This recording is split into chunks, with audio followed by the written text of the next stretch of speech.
Okay, good morning.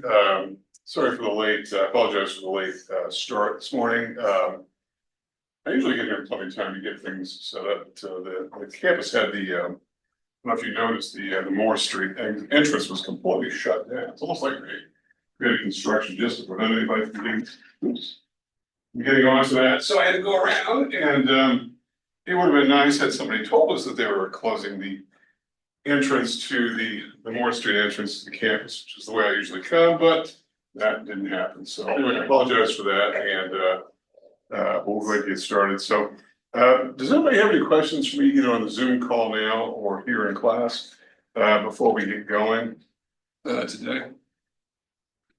Okay, and if you do, feel free, if you're on the Zoom link, the live Zoom link, feel free to, if you can hear us, or we can probably hear you as well. If you do have questions, you can go ahead and give us a shout out, or you can put something in the chat box, and that'll be perfectly fine. So anyway, we'll go ahead and so obviously we weren't here on Monday, so we lost a day. Not a big deal, really. We're still talking about the first chapter in the course. That's chapter 10.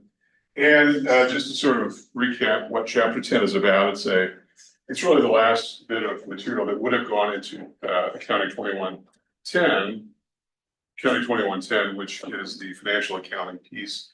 And but we roll it forward into this. So what I think we'll probably do, just given, and I have a pretty good sense of where we're going to end up here, this chapter deals with three main concepts: horizontal analysis of financial information, vertical analysis, and ratio analysis. We started getting into vertical analysis. Well, we talked about horizontal. We got into vertical a little bit. We'll finish that today, and we'll get into ratio analysis. Probably next week, we come back on Monday, we'll do some of the example problems and exercises out of the back of the chapter. I think what I'm going to do is I'm going to defer the due date on this particular chapter because we lost a day on Monday. I'm going to defer that till the 15th, so the end of week 3, and I'll make that adjustment. Obviously, I can't change the syllabus because the syllabus is sort of locked in place, and I had told the class earlier on that if there are going to be changes to the due date, there invariably are, just because of holidays and snow days, which are probably unlikely, but whatever can happen, whatever happens. The schedule itself is sort of drawn up well in advance, years ago actually, and it doesn't really build in flexibility for things like Thanksgiving and Labor Day and things like that. So I'm gonna push that back to the end of next week, and we're really well ahead of the pace anyway, because we've got 3 chapters to cover before the first exam, which is going to be coming due in week 6. So we have really 5 weeks to cover this, 5 weeks in total to cover the rest of this chapter. And then the 2 chapters which come on the back of this are truly managerial accounting chapters, dealing with topics that are very much unique to this class. Okay, so that's the deal. So I'll go ahead and make the change to that due date today, and you'll see it in Brightspace. It'll be reflected both on the homework quiz and bonus, and of course that sequence homework quiz bonus is very common throughout the course, as it was in 2110. If you took 2110 here, and I'll change it on the assignments themselves in Brightspace and also on a weekly checklist. So it's actually not a weekly checklist. That's one of the things that makes this course a little bit different in the sense that the modules are delineated by chapter, not by week. Some courses differ in other regards as well. There's no uniformity in that. So, okay, so that's the deal. So any questions before we get rolling here with what we're doing today in terms of this material from chapter 10? Well, let me, and I'm going to try to make this hopefully as visible as I can here. Okay, there we go. So, and I know this is maybe a little bit difficult to see on the video screen itself, but all of these PowerPoints, of course, are in the textbook, plus there's separate PowerPoint packages that come within the module itself. But we've been talking about vertical analysis and what vertical analysis is. And what it does is it keys off of something called common sizing. So remember, in this course, we're only going to apply both horizontal and vertical analysis to the balance sheet and income statement. So remember, there are 4 main statements in financial accounting that are reported to external users: balance sheet, income statement, statement of cash flows, statement of retained earnings. But we're only going to cover the statement of the balance sheet and the income statement here. So This is a balance sheet for a hypothetical company, Chicago Cereal, that sort of comes up, sort of again and again throughout the course. But notice that one thing that on a balance sheet, the value that we're keying off of is total assets. And we simply take as a percentage of total assets itself, and then everything else as a percentage of that value. Even on the equities side of the balance sheet, so whether it's current liabilities or common stock, whatever, it's all going to be as a percentage of this. Now, why is that? What is the purpose of vertical analysis? Number one, it really serves two purposes. And one of the things that I'll talk about in a minute is that vertical analysis really sort of gets additional meaning when we combine it with horizontal analysis. And that's where it's particularly useful. But in and of itself, just as a standalone concept, what it does is allows the analyst, the viewer, the user, if you like, to know that of every dollar asset, 23.8 cents of that is composed of current assets. Now, obviously, this is a very abbreviated balance sheet where current assets usually are broken out to, at minimum, cash and accounts receivable and inventory if there is inventory. But it doesn't really matter. We're obviously going for simplicity here. So 23 cents on every dollar of asset is current. Now, is that good, bad, ugly? I don't know. And it really, one of the things that we don't know about these, and an idea that's discussed in the text, is the idea that these numbers in and of themselves really don't mean anything. Not the dollar figures, not the percentages. They really don't mean anything. It's all got to be sort of taken in context. And when I say that vertical analysis is made more meaningful when combined with horizontal analysis, it's the idea that when we put these together, it makes more sense. For instance, remember, horizontal analysis goes this direction over time. We can go back, this is year 2027, 2026, and whatnot. We can go back over time and see what has been the change in the composition of assets, the composition of the liabilities, what have been the changes in those elements of stockholders' equity. What has gone on with those as a percentage of total assets, as well as the absolute dollar figures of those. So it sort of makes sense to say that we can combine both of these together, both horizontal and vertical analysis, in order to make some meaningful judgments. In particular, where it might make sense is if we can look at this and say, okay, well, current assets as a percentage of total assets has grown slightly between 2026 and 2027. Current liabilities have also gone down. Total liabilities have gone down pretty dramatically, between 80% of total assets in 2026. 78% in 2027. So that's good, which means that total stockholders' equity has risen about 3%. So if you were trying to interpret this information, you might say, okay, those are all good. Those are all good outcomes.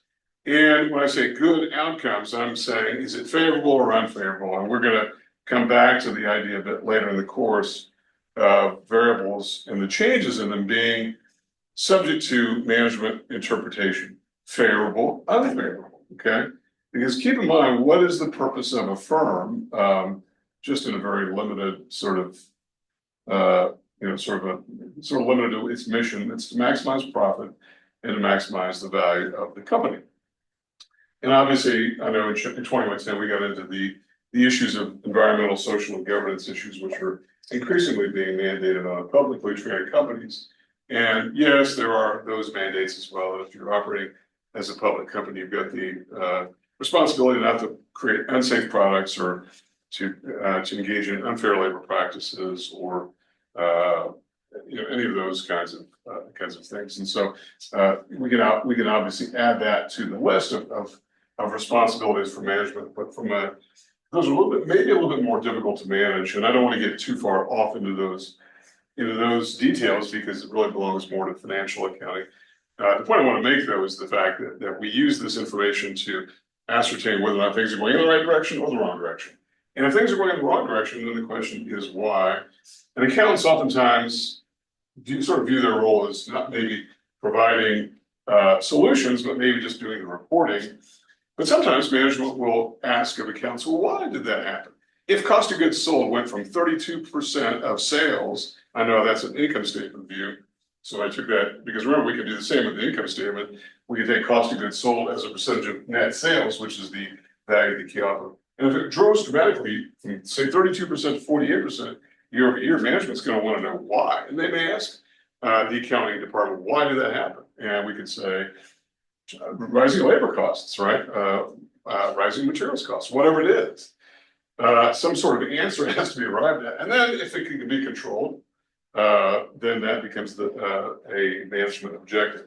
So if we look at sort of the roundup here, I'm going to go back one slide here. Some of this I've already gone over. I know I realized that I had shown you the vertical analysis and this balance sheet last time, but it's been a few days since we were. I guess it's been a week since we've been here, so sort of bears repeating. But here are some of the highlights from it. Current assets increase, which is what I mentioned. Property, plant, and equipment, net. And when we say net, it's net of accumulated depreciation, right? Accumulated depreciation is that contra asset account that picks up accumulated depreciation. So it decreased very slightly. No big deal there. I don't think anyone would worry about that so much. Other assets decreasing a little bit. Retained earnings increased 806,000. It's pretty good from 24% to 29%. That's pretty significant. It kind of tells you the firm's earning money, definitely earned money in 2027 because of the what we call the capitalization of earnings from that total stockholders' equity increase. So I would say that those are some favorable views there. And if you take a look at the income statement that would accompany that, remember one of the things that we talk a lot about in accounting, particularly in financial accounting, is the idea of these four statements all interact with each other. What we call articulation. They interact, but they have relationships to one another. And one of those relationships is the fact that net income moves its way over, and I'm talking about net income after tax, everything, but before dividends, it all moves its way over to the statement of retained earnings, which then works its way to the balance sheet. So we have this interplay of those three statements. But notice that in the year 2027, and I know it's a quirky thing with the textbook, why they use future years, I have no idea, but because it's usually historical data anyway. But anyway, that aside, it looks like they made more income than the prior year, 1,103,000. And we know that's a million because it says when it's in thousands, it means they've chopped off 3 zeros just to make the viewing easier and the reporting easier to read. So it looks like they earned more, plus they earned more as a percentage of sales. Slightly more. So we would say that's favorable, okay? Despite the fact the cost of goods sold is up a little bit slightly, that's all favorable. And one thing, and I know another student pointed this out in another section, there was the income tax. Even though the company made more, the taxable income before taxes is what in the tax world we would call taxable income, is actually higher. The tax liability went down, not just in dollar terms, but in percentage terms from 4.3% of net sales 3.8% of net sales. And someone asked the question why, and the answer is we don't know. I mean, it could be a lot of things, but that's a good question to ask. Why would that be the case? The company earned more, paid less in taxes. And assuming the taxes didn't go down, we have no idea since this is a future scenario, and it's hypothetical anyway. We don't know, and we'd have to find out why that's the case. And companies, tax liabilities, companies could do things quite legally to manage their tax expense. They can depreciate things faster. They can take some write-offs. They can defer some things. They can do some things with compensation. There are things that can be done. Okay. So anyway, that's the interplay there. And some of the highlights then on the income statement is the cost of goods sold went up slightly from year to year. Selling administrative expenses went up slightly in percentage terms, and net income went up as a result as well. Now, where vertical analysis is particularly useful, in fact, some would say it's as useful as its connection to horizontal analysis, is by taking vertical analysis within the same accounting period of different companies, particularly different companies of different sizes. And it's really one of the means by which and whether it's an income statement or balance sheet, by the way, it doesn't really make any difference. If we square it down to a percentage, we can say, okay, we can compare a smaller company, Chicago Cereal, which does 11 million in sales, to Giant Mills, which does 17 million in sales. Those are pretty different companies in terms of sizes, but we can compare their performance one against the other. And this is one way that we can show whether or not a small company is able to compete against a larger company. Notice too that a couple of things that stand out to me is, okay, we're going to compare, and these are again two hypothetical companies, but notice that the smaller company has a smaller cost of goods sold as a percentage of net sales than Giant Mills, pretty significantly, about 8% less in terms of percentage of sales. And so that would seem to be an advantage. And I guess the question would be, why would that be the case? Maybe the bigger company has a unionized workforce and therefore labor costs, which can get dumped into cost of goods sold, particularly in a manufacturing operation. That could be one issue. Unionized labor tends to be compensated at a higher rate and have higher benefits costs, retirement costs, things of that nature. So that could be one explanation. It could be the fact that they're more efficient. Maybe they, don't pay as much overtime. I don't know. It's really hard to know. But one thing that becomes clear here is the fact that selling administrative expenses, the bigger firm does better in percentage terms than the smaller firm. Why would that be the case?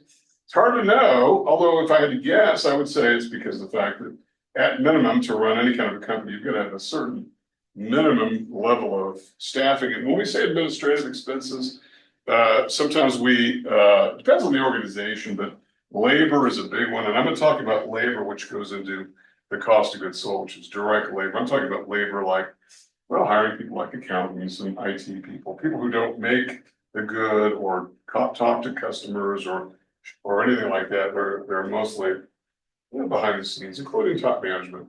That you have to have a minimum amount of that. And as you get bigger, you can drive those costs down as a percentage of sales, what economists call economies of scale, which is why companies, as a general statement, and certainly not to be taken as 100% true all the time, but bigger is usually better in that regard. And notice at the end of the day, net income is higher with a bigger company as a percentage of sales than the smaller company.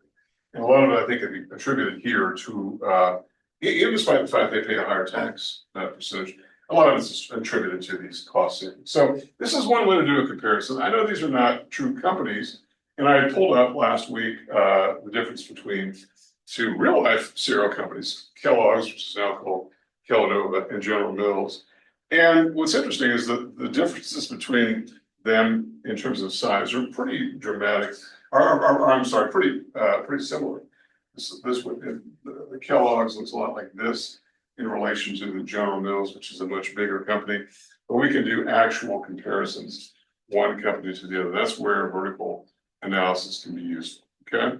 So one thing, when you see underlining, it's usually something I've done, or when it's green ink, it's something I've entered my own. But when I've underlined it, I'm underlining for emphasis. Is that vertical analysis eliminates the impact of size differences so that you can compare performance of smaller companies against bigger companies. And there are plenty of industries in which the domination of an industry is notable for being concentrated with maybe 4 or 5 big firms. But then there are smaller players who have bits and pieces of the market. So like the beverage industry, Coke, Pepsi, A&W, are the major, 7-Up, those major players. But then you've got tiny, actors who are trying to eke out a living and do so, like Canada Dry, etc. And as a result, they can be compared their performance to the bigger actors. It's not always about the big companies themselves, but it's one way to determine whether or not they're holding their own. By the way, and this is going to come up again later in the course, is that sometimes we use these not only to compare one company to another, and we're going to see this in a second, but also to certain benchmarks, the industry average itself, and which I'll get to here in just a second, as well as benchmarks that the company itself would set. So if the company itself says, all right, we want gross profit. Remember what gross profit is? Gross profit is net sales minus cost of goods sold. And so whatever that dollar figure is, we can compare that as a percentage of net sales. And so if we have a goal of 40% gross profit percentage, and we got 44%, we would say that's a favorable outcome. That's good. That's our benchmark. Now, if the industry has a 50% gross profit percentage, maybe that's not so good. Maybe we've got some work to do. And because if we're not performing in line with our peers in the industry, and our peers here is going to be a very broadly construed universe of competitors, both big and small. If we're not competing with them, then that's maybe a cause for concern. And so any questions about vertical analysis and what that's all about? I think it's particularly impactful when we compare it to to horizontal analysis. And I can tell you that I know that when I think I told the class this is my first job right out of college in banking was spreading financial statements, just throwing them in spreadsheets, doing common sizing, determining what was going on, trying to really make interpretations as a user of statements as to what was going on and why. And this would be in support of customers' credit requests or credit request renewals. And so the officer who was assigned to that client would want to know why there's a change in something. Is it favorable, unfavorable? What's happening? How do you explain this? And that's really the job. Sometimes the accountants are investigators and looking into things, trying to find out what's happening. Okay. All right. Well, that's those. So we've covered horizontal analysis. We've talked about vertical analysis. Now we're going to sort of shift gears a little bit and simply talk about ratio analysis. Okay. And this is probably, I think, a little bit more impactful. It certainly is one that is talked probably more about out in the business world, where people will talk about particular financial ratios and whatnot. And let's be clear about what ratios are. Ratios are simply one value in relation to another value. So we have a classroom with 10 females and 5 males. We'd say 10 to 5 or 2 to 1 ratio. That's all a ratio really is. It's just a number. And in and of itself, the number doesn't really tell you anything. None of these numbers tell you anything until you start to figure out what these numbers mean. And so that's really what ratio analysis seeks to do, is to try to at least present the number, and then it's up to the user to determine what it all means. And so there are 3 categories of financial ratios. There's actually a subset of profitability ratios, which we're not going to get into here, but there are 3 that we're going to talk about. And the first 2 look a lot alike, but they're different, and they differ really in terms of time frame, and they use different measures: liquidity, solvency, and profitability. Those are not ratios; those are categories of ratios.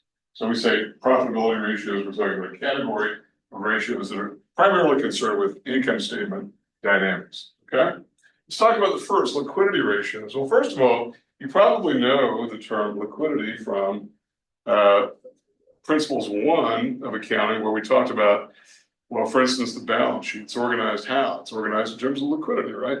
That the most liquid assets are presented first, and the least on the asset side, and the less liquid assets are presented down low.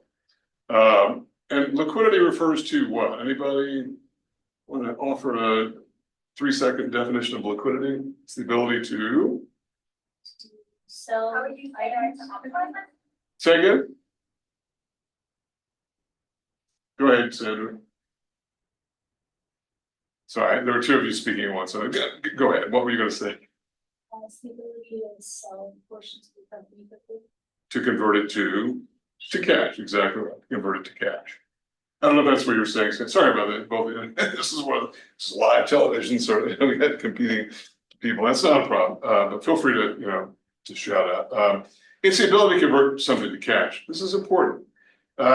Cash is king, really. It just really is. And nobody ever got hurt holding more cash than less cash, probably, unless you're up to no good. You've got too much cash, you can't explain. But usually it's good to be liquid. It's a key thing. I know that financial planners who deal with clients who've got money to manage and whatnot will always talk about staying liquid at least. If you're a company that's got lots of its assets committed and composed of things like real estate, and let's say 90% of your assets are in the form of real estate, then that would probably make you far less liquid than some other company which has 50% that are tied up in things like cash and accounts receivable and inventory, things like that. And the reason those are presented higher up on the asset side of the balance sheet is because they're more easily converted to cash. Real estate is not very liquid usually. It doesn't mean it can never be converted to cash. It doesn't mean that any asset is ever precluded from being converted to cash. But it's how quickly one can convert assets to cash. And one big one is accounts receivable, because remember, when we talk about the liquidity ratios, it really keys in on the current asset side of the balance sheet. And current assets are really composed of the big 3: cash, which is already cash, obviously, accounts receivable, and inventory. Accounts receivable being those those amounts due to the company from having sold goods on credit. And by credit, we, even if, and this is very common in the business to business world, we sell inventory to a company, they pay us in 30 days. They usually don't pay us as the trucker pulls up and drops off a semi-load of goods. It's usually we invoice them and they pay us. But until they pay us, it's a receivable.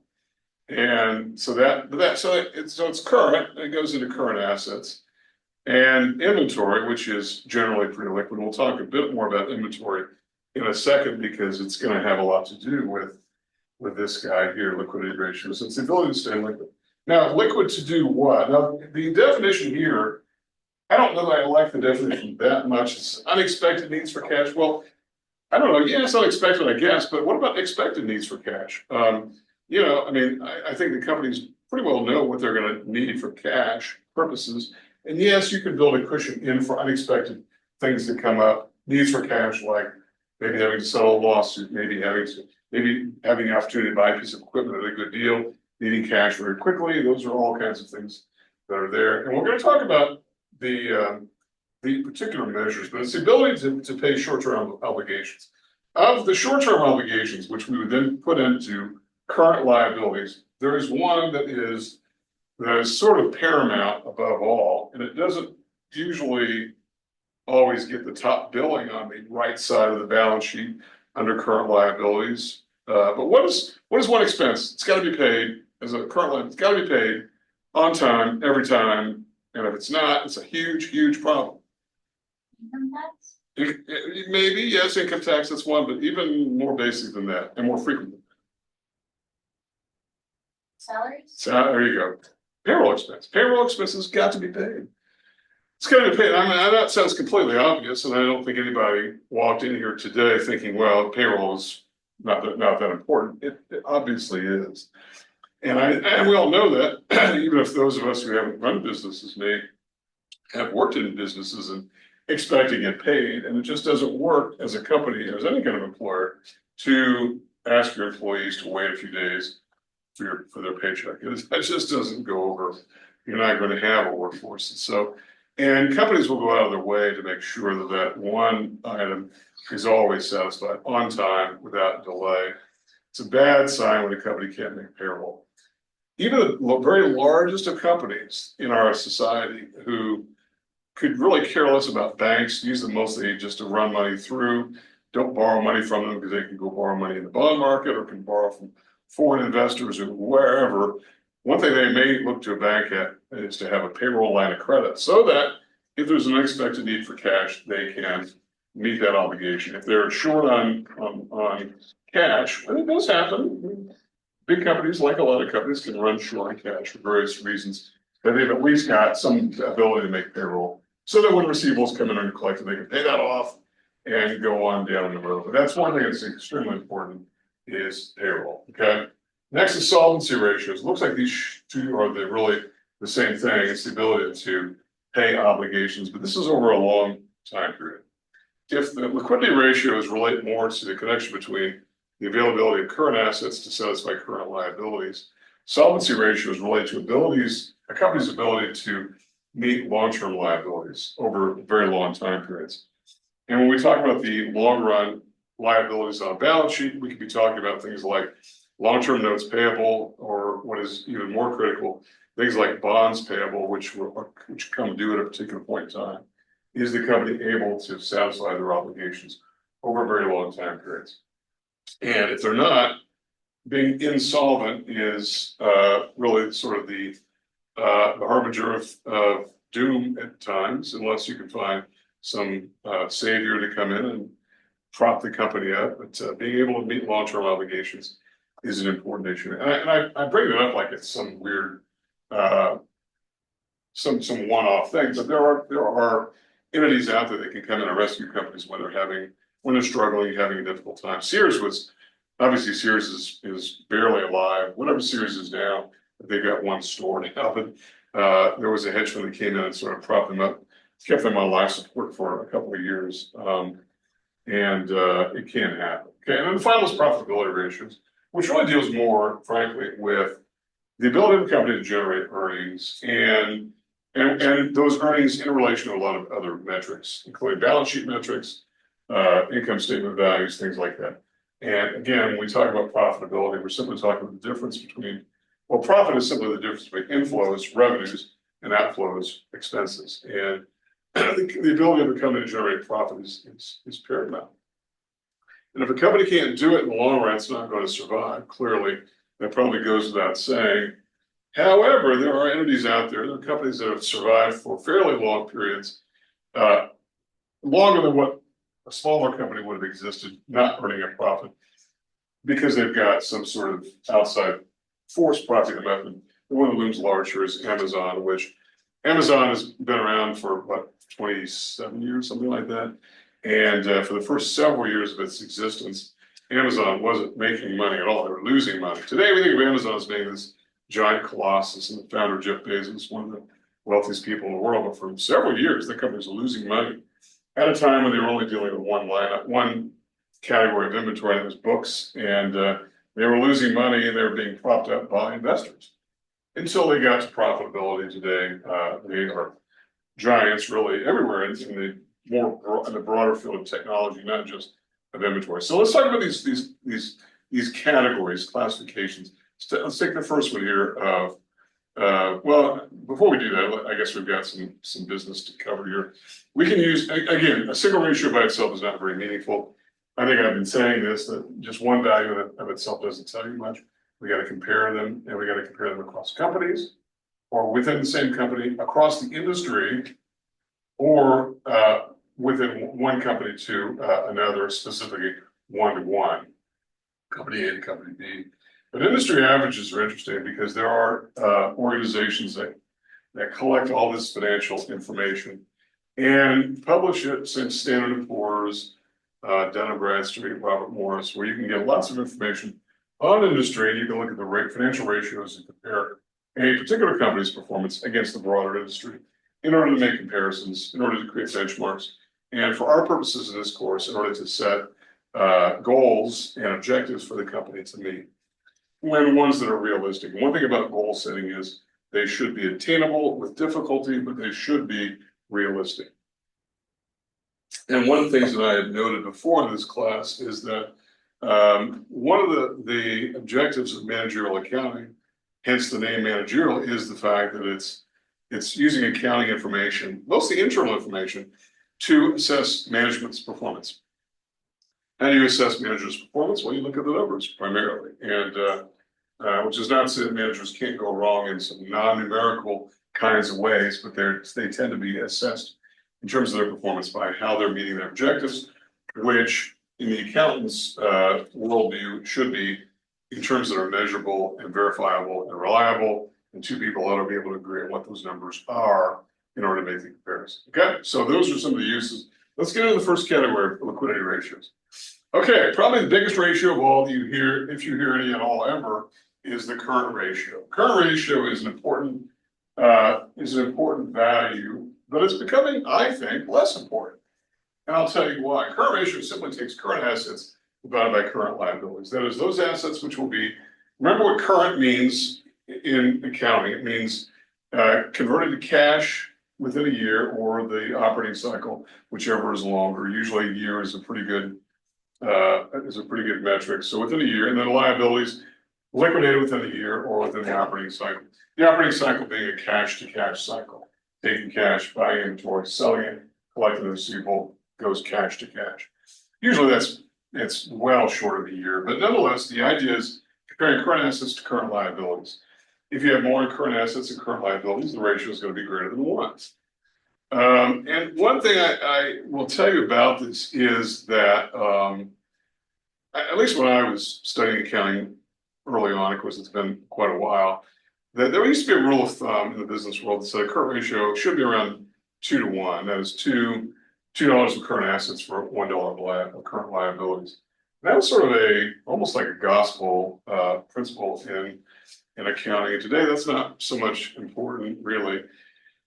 Number one, current assets, that amount of coverage, that 2 to 1, may be excessive. I think a lot of companies find it to be overly excessive. And if you could take resources of the company, why do you want to plow them in and hold them in cash, which doesn't earn very much, or inventory, which really doesn't earn anything until you sell it? And inventory in and of itself is problematic because it's got to be held on to, it's got to be guarded, it's got to be kept dry and fresh and undamaged and and clean and all these kinds of things. And that's easier said than done. And I know that if you're like me, if I go to a store to buy macaroni and cheese and I have pick up one box and I find it when I put it in my cart, it's got a little damaged corner, I'll probably put it back and get the one that's undamaged, won't you?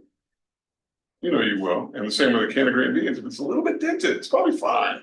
The good inside is probably fine. I'll probably put that back. So the more inventory you've got, the more of these kind of problems you've got. So do you want to tie up a lot of your resources in the form of cash, which earns no real yield? I know you can earn interest on it, but not really.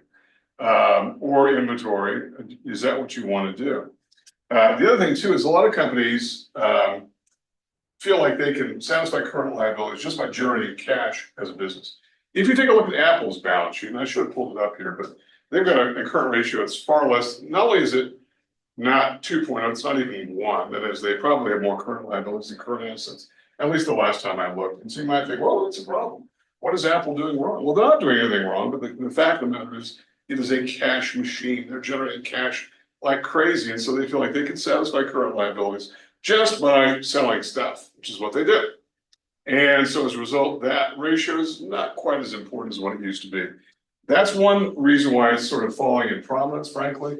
Another is the fact that if you have trouble meeting current liabilities for whatever purpose, there are a lot more sources of financial capital out there today than ever before.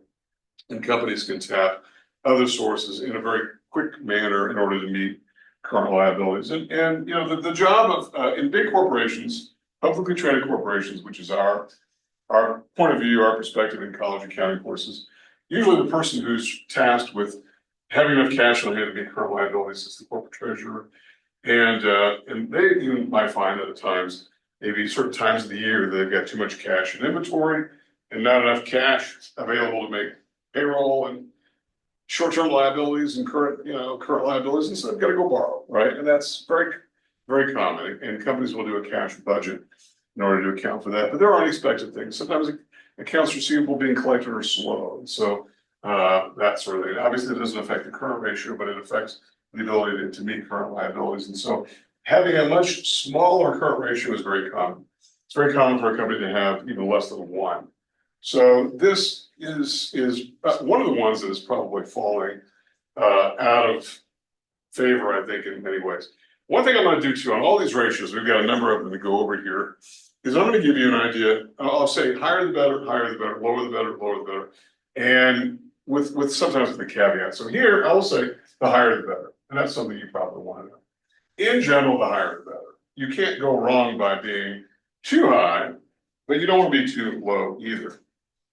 Because here's the thing. Okay, yes, there are lots of sources of financial capital out there. If you need $20 million to make payroll or to pay a payable, to take a discount on a payable, maybe you can borrow, maybe you can't. Back in 2008, the financial markets were sort of jammed up. Nobody was wanting to lend anybody money, so that it could happen. So in general, the higher the better, okay?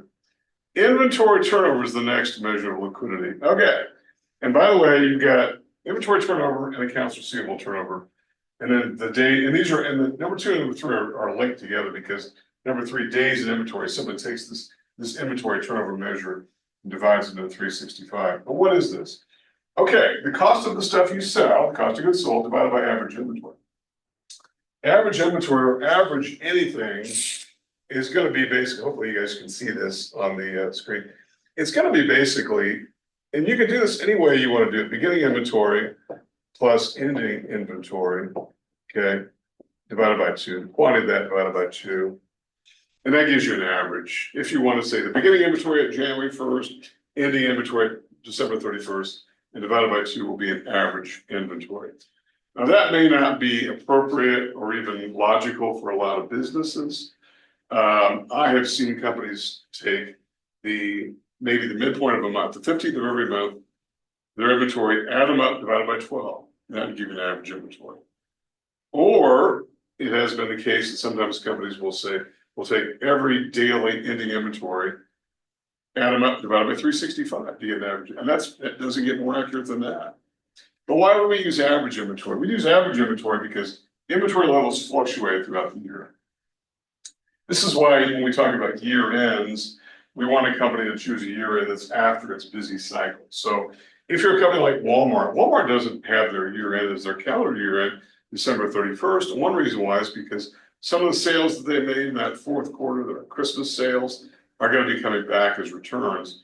And they may not make them, may not make their way back by December 31st. So they push their year end out to, I think, in the first week in February, actually, or somewhere in January or first week in February. I know it's something like that. In order to capture that, because inventory levels fluctuate. Plus, inventory at the end of that accounting are probably much less. Because we know what's the best day of the year to buy Christmas wrapping paper. What's the actual date on the calendar? The best years to buy it is when? December 26th. Absolutely, because they want to get rid of it. And they'll sell it at whatever price. They don't want that inventory around. So they're trying to reduce their inventories. They don't want excess inventory. So average inventory, you can't just take the ending inventory. That is probably not going to be very helpful. An average inventory. And by the way, this methodology of beginning plus ending divided by 2 is used for a lot of average calculations in ratio analysis, whether it's average shareholders' equity, average inventory, whatever it is, average receivables, whatever. So what we're saying is, what is this telling us though? It's the cost of the stuff we sell divided by the average inventory. It tells us the number of times inventory turns over. So if this number is 5, let's say, okay, if it's 5, it tells us that the inventory turns over on average 5 times a year, right? That's really what it's telling us, is inventory turns over 5 times a year, that we replenish our inventory. Now, what does that mean? Does that mean every single item?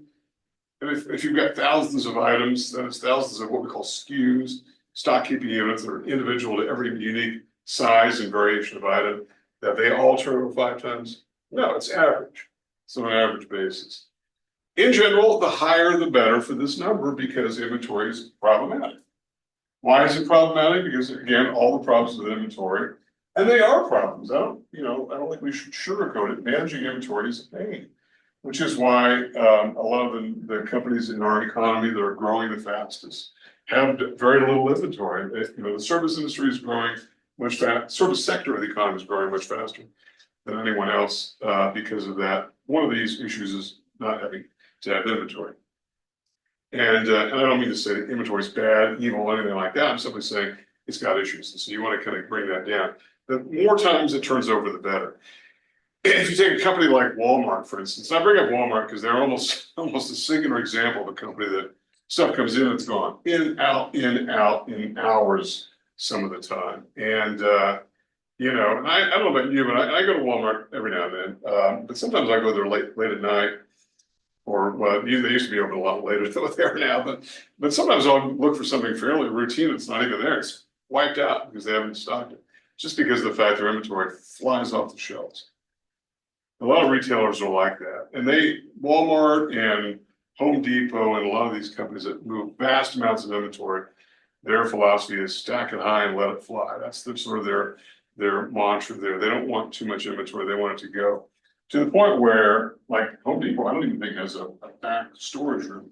If it's not somewhere out there, it's not there. So if you want to buy a drill of a particular kind and it's not there, it's not there. And you have to go somewhere else. So they want to get that stuff out, which is why they go high, so that somebody can pull it down off the shelf for you. So unlike a lot of, like Walgreens probably has a back room or whatnot. But the idea is to turn it over quickly. So higher the better. Days inventory. All right, well, what does days inventory say? It says that on average, if you divide that into 365, you're going to get 73 days, which tells us that inventory on average sits around for 73 days before being moved. That's on average. Now, if you're Walmart, that's probably, I'm sure that's what you want this number to be lower the better. And the reason it's lower the better is because if this is higher the better, this has got to be lower because you're dividing that into that. So higher the better, lower the better. The number of days in inventory. Now, by the way, what does this mean? 73 days. You can't just take any generic company and say this is a good number and consequently, this is a good number. It might depend upon the type of industry that you're in. If it's car sales, maybe 73 days is appropriate. I don't know. 73 days might be long for car sales. I don't even know. But what about for riding mowers? Probably 73 days may be appropriate, right? Or tractors or big ticket items like that. Washing machines, you know, that might be appropriate. I don't know. If it's shampoo, no, I'm sure it's not. Or aspirin or things, or milk, things which perish. No, this has got to turn over many more times than that. So that just tells you on average how long your inventory is sitting around. Okay. So the lower the better. Okay. Questions about inventory? And notice this is not a secret here that when we talk about current ratio, we're talking about current assets to current liabilities, both current parts of the balance sheet. We're talking about inventory, which is part of the current asset composition on the balance sheet. And now we're going to talk about receivables, which are also, so the big three are cash, receivables, and inventory on a balance sheet. So accounts receivable turnover are net credit sales. And these are sales that we've made the adjustment for uncollected debts. That's what we call net, divided by the average accounts receivable. And the average would be arrived at in much the same way. You could even take every single day's ending with accounts receivable, add them up, divided by 365 if you want to get that accurate with that. And then you're going to have a turnover ratio that should be higher the better, because it means you're collecting receivables more times throughout the year. And the average collection period then is simply that number divided into 365, and that should be the lower the better. The faster, the lower number of days means the faster those receivables are collected. One of the things about accounts receivable is they tend to be what we call non-interest-bearing assets. That is, with cash, you may be able to earn a little bit of interest. And with inventory, you're going to be able to mark it up. But accounts receivable do nothing but go down in value over time, the longer they're out there. And it is a rule of thumb that the longer it takes to collect something, the less likely you're going to collect it or collect it in full. But then there's also no interest on these. These are trade receivables. These are things that we've sold to customers that we're waiting to be paid on. Okay. And we want to collect them faster as opposed to slower. And this would apply to businesses that sell goods. Receivables, accounts receivable are always trade receivables. That is, we're selling it to customers. These are not any other kind of receivable. Now, some businesses don't have accounts receivable or very much at all because they don't sell on credit. And a lot of retailers would have very small amounts of accounts receivable. You can't walk into CVS and say, I'd like to pay for these, the bottle of aspirin and a bottle of shampoo next week. Can I do that? No, obviously not, right? So, in which case that would not be part of the credit sales. In which case you're not going to have accounts receivable, so it would be unapplicable if you don't have sales on credit. But a lot of companies do, and in particular, when you're a company dealing business with another company, again, as I mentioned before, you tend to not collect the cash right away, but over some period of time. 30 days is probably about standard, I would say. I mean, every company would love to be paid sooner rather than later. But 30 days is usually standard, and the forfeiting of any interest is oftentimes sort of nominal. So that kind of makes sense. Okay. All right. So with number 4, accounts receivable turnover, higher the better, and the consequent converting this to days should be the lower the better. Any questions about liquidity ratios? What those are about? Just the ability to create cash. And the ability, the company's efficiency in generating cash, or to be able to make, which and are used, obviously, current assets are used to satisfy current liabilities. Okay. And if a company is deficient in these areas, for whatever reason, it does happen. That sometimes they may need to take action, even if that action includes having to go seek financing in order to cover those deficiencies. I can tell you that when I was in banking, an unfortunate thing, and this is just, it's just sort of the what makes the business world tough sometimes is that you might have a small business selling to a much bigger business who will stall in paying that business. And I know I had a client one time who was dealing with a very large manufacturer, and that manufacturer said, you know, can we push our payables, which would be that company's receivables, 220 days? And the company didn't know what to do because they said, if we don't do that, we're gonna lose the sale. But if we do accept that, we're gonna be holding a piece of paper 120 days. We have no doubt we'll collect it. So what do we do? And so our solution was just borrow from us, not that that was the only solution, but you can inject more money into the business to get yourself over that 120 days, every 120 days, or you can get some kind of short-term financing to meet that thing. That's a management response to a problem, and a problem that would show up in something like this. Okay, a company saying, "Can we pay you in 120 days?" And that's a tough business proposition because you like to have the business, but you don't want to make unprofitable business. And it's just a business decision. And there are times, and by the way, we're going to come back to this later in the class, where, and maybe it's not even conventional wisdom, we're going to say there are times when we cannot afford our customer, and we cannot afford what the customer wants us to do, and we're going to say no. And I'm not talking about an insurance company that says, no, we're not going to write your car insurance. That's a pretty obvious case, but we're talking about we want you to sell us a particular product and we want to pay you this way. And the answer is going to be no. Or can we do something different? And how we'll know that is we're going to assess what this looks like for us. And we're going to take it from our point of view. Okay. All right. Questions about liquidity ratios. All right. I'm trying to be mindful of time here. Let's go to solvency ratios. And if yesterday, if I have another class that's on the same page as you are, I think we'll probably not get too deeply into the final one of profitability, but we'll make a good dent. Solvency ratios, there are really three main ones here. Debt to assets is one. Somebody says for every dollar of assets, this is the amount that is claimed by creditors. In other words, it's what we call creditors' equity. Remember the balance sheet. We usually refer to the balance sheet as left to right, even though it might be assets up here, and then liabilities and shareholders' equity up here. But we usually call assets on the left side, liabilities and shareholders' equity on the right side. We call that left side asset side, the other side equity side. Well, creditors' equity is essentially total liabilities. For every dollar of assets, how much is claimed by creditors?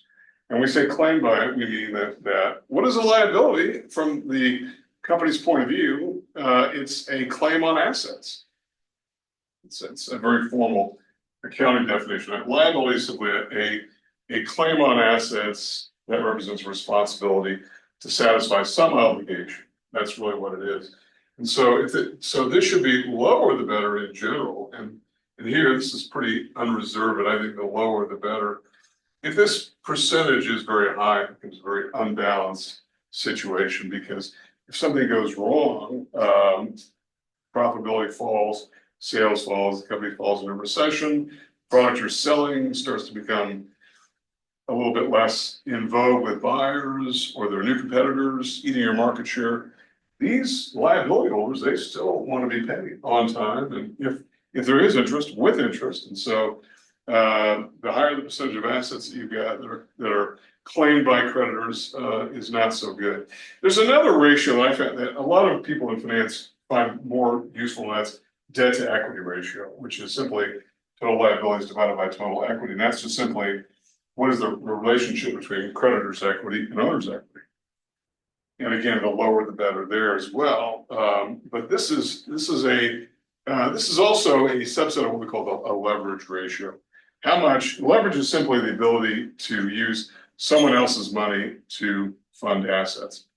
And when you add what we call financial leverage, it can become risky. And that's part of the problem with this. So the lower the better. And having said that, one of the things that I should probably make clear is that, and I know I've been a proponent of this idea for a long time, that we shouldn't mix metaphors when we talk about things in economics, accounting, finance, where, in other words, you can't say that a government is like a business, or a household is like a business, or a business is like a government, which I know a lot of politicians insist on doing. But where you might say a household shouldn't have any debt at all, and some households probably shouldn't have any debt because they just don't have much room to satisfy it. But most businesses, almost regardless of size, should have some liabilities. For those of you who will take a finance course, if you're going to do a bachelor's degree in business, you probably will take finance at some point. There is a cornerstone idea that says that every company ought to have some liabilities just in order to use someone else's money as leverage to do what it is you're doing, even if you pay interest on it. And one thing about that is the fact that interest is tax deductible for the most part. So unlike a credit card interest to an individual, which is not tax deductible, it gives you no tax benefit. There is at least, at minimum, there's a tax benefit. So companies should have liabilities. So even though I say this ratio should be the lower the better, we're not saying it should be zero. In fact, a company that has no liabilities at all is probably making a mistake. I don't know if I mentioned this class at all, but I know that a few years ago when the interest rates were extremely low, Microsoft went to the bond market and borrowed just a gigantic amount of money, tens of billions of dollars. And at the time, the chief financial officer was asked, "What are you going to do with all that money?" And he said, "Well, we don't really know yet. we haven't figured out what we're going to do, but we figured we ought to borrow it now while the interest rate is low, and we'll figure out what to do with it. And if we don't do anything with it, we'll just pay it back."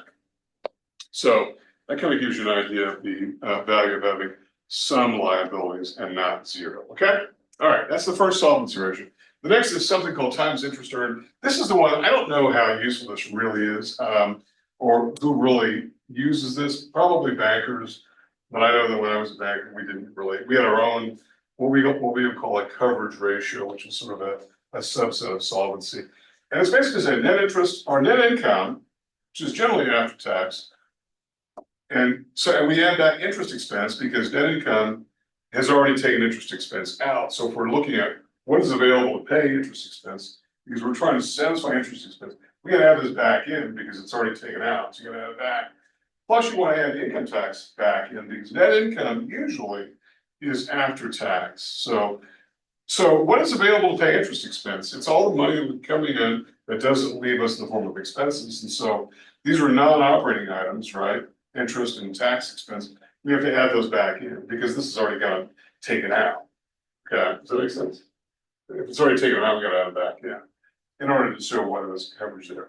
Now, the only thing I would object to on this is the fact that one more meaningful measure would add back in another thing, which is depreciation, because depreciation, no one writes a check for depreciation, it's just a book entry. And so it's a non-cash expense. So times interest earned is simply what we call a coverage ratio. And the higher the better, right? The higher the better. The more interest, the more income we generate, the more cash flow we generate, the better it is to satisfy interest expense. I bring up my own particular pet peeve here. Not that I'm saying there is no value here, but I know there are a lot of other measures that are used. In particular, one glaring omission here is the principal. We haven't even talked about covering principal, not with interest, but principal. So I think so. There are other measures out there, but in general, the higher the better. And then the final one here is something called free cash flow. So free cash flow is interesting. It's a dollar figure. Okay, these are all numbers. This is a dollar figure. This is really, I think this is the first of the ratios that is a pure dollar figure. The rest of these are numbers. They're just numbers. And this is a dollar figure. It's basically, it says all the cash provided by operating activities.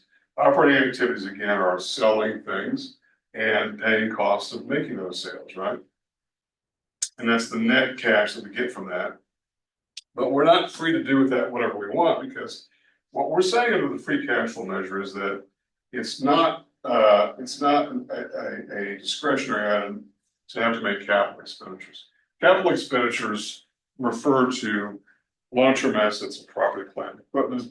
The things like vehicles, furniture, equipment, machines, and those things wear out, and so occasionally have to be replaced. And so the free cash flow measure is saying how much of cash flow is available, not just after we create cash from doing whatever it is we do, making cereal and selling it, and paying workers to make it. And then we've also got to buy new equipment time to time to replace the stuff that's wearing out. And we've got to pay dividends to shareholders because that's not discretionary either. Even though in truth it is. Here's the thing about dividends, and this is probably one of the last things we're going to say about dividends in this course, because it really belongs more to the financial piece, is that dividends are simply distributions to shareholders, equity holders, owners of the company. And some companies don't pay them at all, have no desire to pay them ever.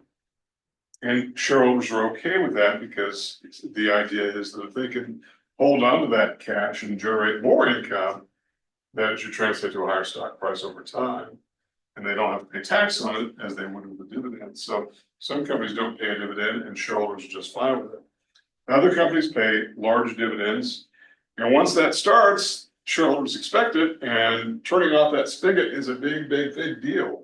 So if there are dividends, then it's not discretionary, and the cash that you generate, you're not free to not pay dividends once you start. I mean, you are, but you're not really. Just like you're not free to not make capital expenditures. You are, yes, you are. And during bad economic times, that's one of the things that goes by the wayside is replacing furniture and vehicles and computers. Companies say, oh, we're not gonna do it this year, let's maybe next year, right? So you're not really free to do it. And once you start, cutting off dividends is a big deal. If you started it, and this is why the universe of companies out there that either pay or don't pay dividends can really be distinguished one from another by the existence of dividends or not. So in this case, free cash flow is a dollar figure. It says how much is available to do other things after we have paid for necessary upgrades or replacements or whatever and paid our shareholders, okay? So those are examples of solvency ratios. That is, how much is available to do whatever else we need to do. And that would be things like invest in new research, hire new workers, expand in new markets, create new products. All that is funded by free cash flow. Okay. So any questions about those particular values there? One thing I want to say, and I don't think there's an eraser anywhere in this room. I think we went through this fool's errand last Wednesday. So I don't have a lot of board space. I'm gonna have to figure that out as we get going, because I'm definitely going to be doing some things on the board, really starting Monday. But one thing I wanted to tell you though, and I want to go back one here, is that whenever we have everywhere in accounting, finance, and economics, where you have a dollar figure divided by a dollar figure, you're going to get a number. It's just going to be a number, okay? And it's what it's going to be. It's simply going to be a number, okay? But whenever you have a dollar figure multiplied or divided by a number, you're going to get a dollar figure, okay? And I wish I could write that down for you, but just think about that. A dollar figure divided by a dollar figure is going to give you a number, but a dollar figure divided by a number is going to give you a dollar figure, not a number, okay? And that's important. That's that Trump value. And we're going to see those as it plays out, okay? And over time, we're going to see these particular things, okay? All right, we got about 5 minutes. I'm not going to get too deeply into this. Free cash flow, higher the better. Okay, higher the better. So debt to assets, lower the better. Interest earned, higher the better. Free cash flow, higher the better. I do want to get into profitability ratios, even though we're going to have to probably put a pin in this and stop at some point. But what are profitability ratios in general? And since I've only got about 4 minutes, I don't think I'm going to have time to get too deeply into it. This is the ability of a company to earn cash to satisfy obligations and to make certain comparisons. Notice how many of these there are. There are a lot of these, and some of these are more important than others. I won't say that right now. And one of the big ones is return on equity, which is, in this case, they've sort of made we would call ROE for short, return on equity, or more formally, return on common shareholders' equity, meaning we take out, we only consider common shareholders, not preferred shareholders. If you remember what preferred shareholders are from Accounting 2110, they're more like bondholders, really. Yes, they have equity in the business, and in some cases, they can convert that equity into common shares, which allow them to vote. Not that voting is all that critical. In big companies, you got to have a lot of stock in order to make your vote meaningful. I can tell you when I get proxy statements in the mail to vote on things, I usually don't even bother turning them in because my shares are so small in relation to the total, which are several 100 million shares out there. So, but in this case, we only consider common shareholders, and preferred shareholders are actually more like bondholders. Preferred stock, it has a rate of interest like a bondholder would. There are no voting rights, as bondholders do not have. So it's the return on common shareholders' equity, and the term common simply means every share within a common class of common shares is the same, and they each have one vote per share, so it's common. So in this case, what are we saying here? Return on equity is net income, which is revenues minus expenses minus taxes. Taking out preferred dividends divided by the average shareholders' equity, which can be arrived at however you want. Beginning shareholders' equity plus ending shareholders' equity divided by 2 if you want to do it that way. And so this is going to be a percentage. This value is going to be a percentage. Okay. And the higher the better. The higher the better. ROE is probably one of the most important measures because it says for every dollar of shareholders' equity, this is what we're earning on those dollars. And there are some companies that are extremely profitable that have got very, very high return on shareholders' equity. There are some companies that have got lots of debt, not much equity, and so it's going to be a much lower number. It's almost like a return on investment. In fact, that's probably a useful way of viewing it as a return on investment. If I can buy a stock and it goes up by 5%, I'd say I got a 5% return, right?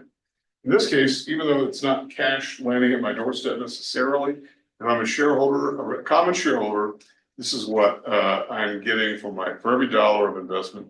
This is a percentage I'm getting back in return, even though it might not come to me right away.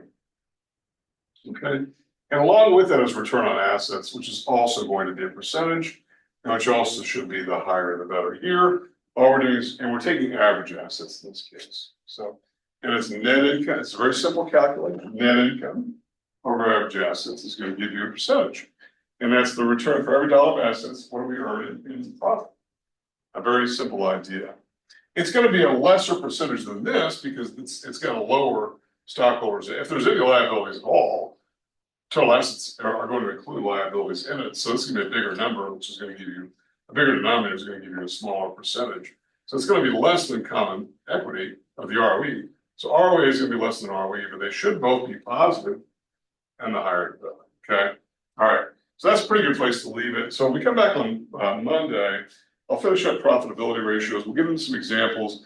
We'll look at some statements and do some things with those, finish up the discussion. We'll try to get into some the end of chapter exercises. And again, if you haven't started doing the chapter 10 homework quiz and bonus, you're not under the gun there. We have got lots of flexibility over 15 weeks to do 8 chapters. And so I sort of sometimes anticipate that we will push things back, which is what we've done here. So any questions about anything before we wrap things up for today? Okay, well, if you do have questions, feel free to let me know. I'm available. And my office hours today are at main campus in the afternoon, so I'm available to you. You can always email me, and I'd be more than glad. I'm always available to you. Okay. All right. See you next time.